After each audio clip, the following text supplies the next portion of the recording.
Welcome back, friends, to another Walk the Walk episode. Britain's changed in ways you can't always see, not yet anyway. They say the future is digital, sleek, efficient, secure, the next step in progress.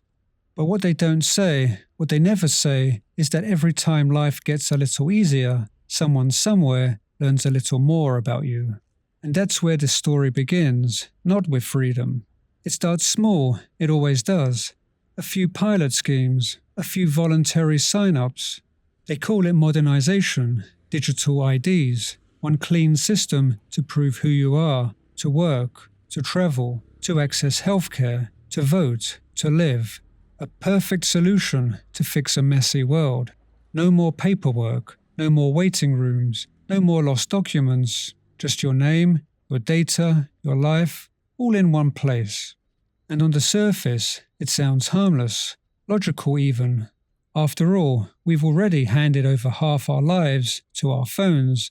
Cards, keys, tickets, memories, all stored in glass and pixels. So what's one more thing? But progress always has a price, and rarely the one printed on the label. The quiet shift begins when convenience stops feeling optional, when voluntary becomes expected.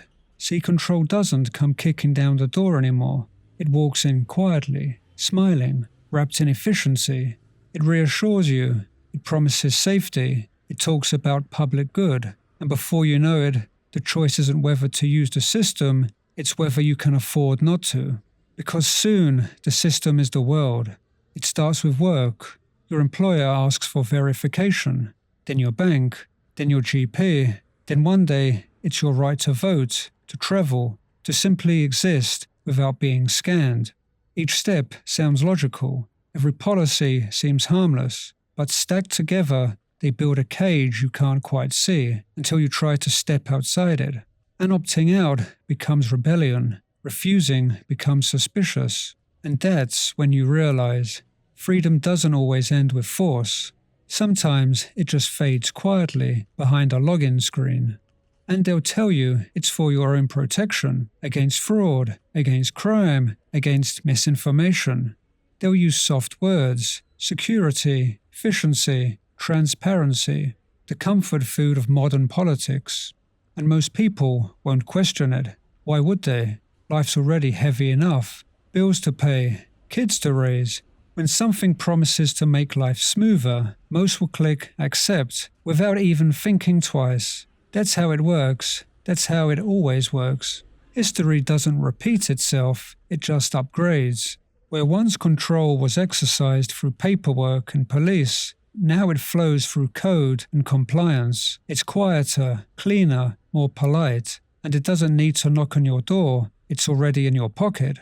The thing is, this isn't science fiction anymore. There are places in the world right now where every purchase, every journey, every post online, every visit to a hospital or government office is linked to one digital identity. It started as convenience. Now it decides who can travel, who can buy a ticket, who can rent a flat, who can leave their city. And once that system exists, it never goes away. Governments come and go, but the machinery of control remains, updated, expanded, inherited.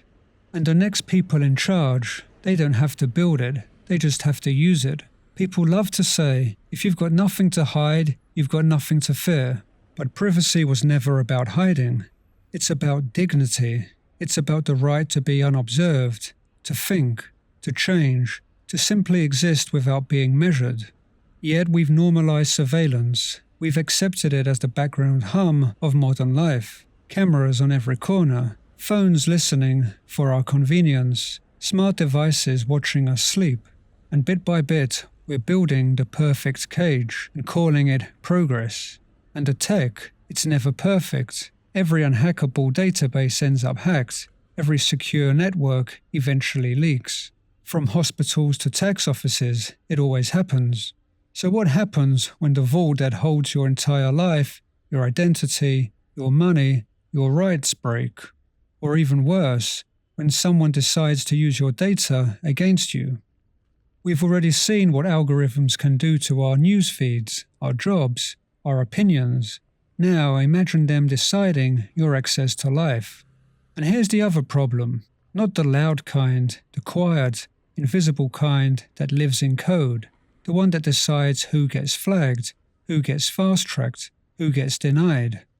The system doesn't hate anyone. It just reflects the bias of whoever built it. And when code decides your worth, good luck arguing with that. You can't reason with an app. You can't appeal to a database. You can only comply or disappear. And what about the ones who can't keep up? The people who don't live online? The elderly? The poor? The cautious? The private? Where do they stand when the future requires a password? Do they get locked out of basic life? Do they become ghosts in their own country? Progress isn't progress if it forgets its people.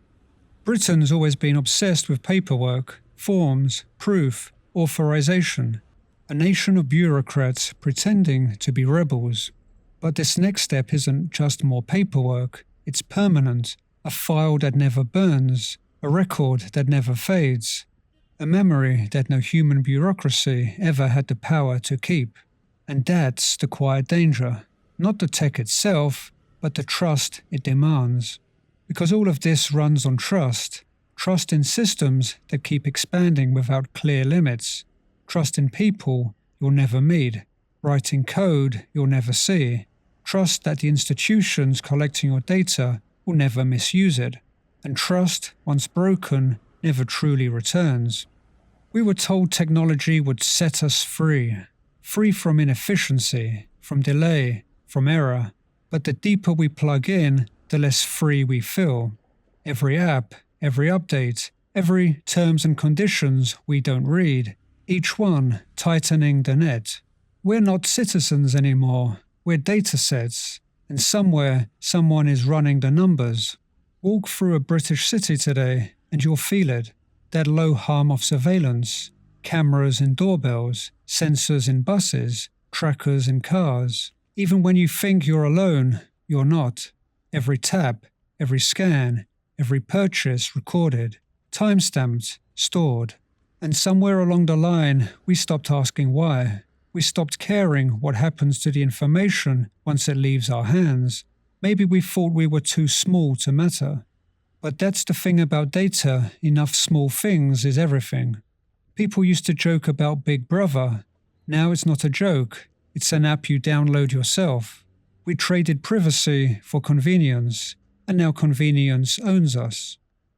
The digital ID might start as a simple card or app, but it ends as a mindset, a quiet acceptance that every moment needs verification, every freedom needs permission, every person needs proof. And once the mindset takes root, it doesn't stop with IDs, it spreads to payments, to healthcare, to your reputation, to your access. Until one day, someone decides that your right to travel or work should depend on your trust rating. And by then, the debate's already over. So maybe the real question isn't whether digital IDs are good or bad, but whether we're still capable of saying no. Because every generation faces that moment when convenience asks for too much, when safety crosses the line into submission, and when citizens stop becoming participants and become profiles. And the scary thing, it doesn't take bad people to build bad systems, just ordinary people doing their jobs, believing they're helping, following the process. The road to control is always paved with good intentions and flawless software updates. So here's the question. When the line between technology and authority appears, who decides what's right? Who decides what's private? And who decides what freedom means in a world that constantly watches? Maybe the future doesn't have to be digital or dystopian. Maybe it can still be human. If we stop sleepwalking into systems that treat us like data first and people second. Maybe the point isn't to reject technology, but to remember what it's for. Because progress without principles isn't progress. It's just power with better branding. Walk with me on this because these conversations matter. If the world's going to keep changing this fast, we'd better make sure it's still our world when it's done. Stay alert, stay human, And as always, walk the walk.